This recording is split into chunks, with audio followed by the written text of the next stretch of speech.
Programang ito ay rated SPG. Striktong patnubay at gabay ng magulang ang kailangan. Maaaring may masiselang tema, lengguwahe, karahasan, sexual, horror o droga na hindi angkop sa mga bata.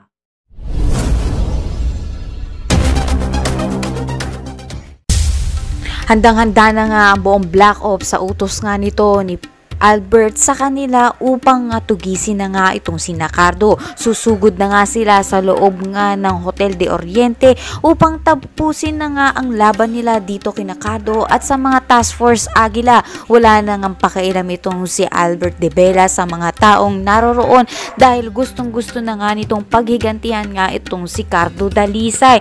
Kaya naman narito na nga, magkakaroon na nga, mangyayari na nga ang matinding bakbakan na magaganap sa Norte. Malalaman na nga nito nila President Oscar Hidalgo Ambo at Elizabeth dahil papunta nga sila doon at maririnig na nga nila ang mga putukan. Paparating na nga itong si Nalito at makikisawsaw na nga rin itong si Natalia sa pakikipagbakbakan upang mabawi nga nila itong si Don Ignacio. Samantala, hindi naman papatalo ang Task Force Aguila, lalo na nga itong si Cardo Dalisay. Marami nga ang malalaga sa grupo ng Black Ops at posibilidad na ito na nga rin ang katapusan nito ni Albert dahil sa pagsasanib puwersa nga nito ni Armando at nito ni Cardo. Lahat na nga yan abangan natin sa FPJs ang Probinsyano.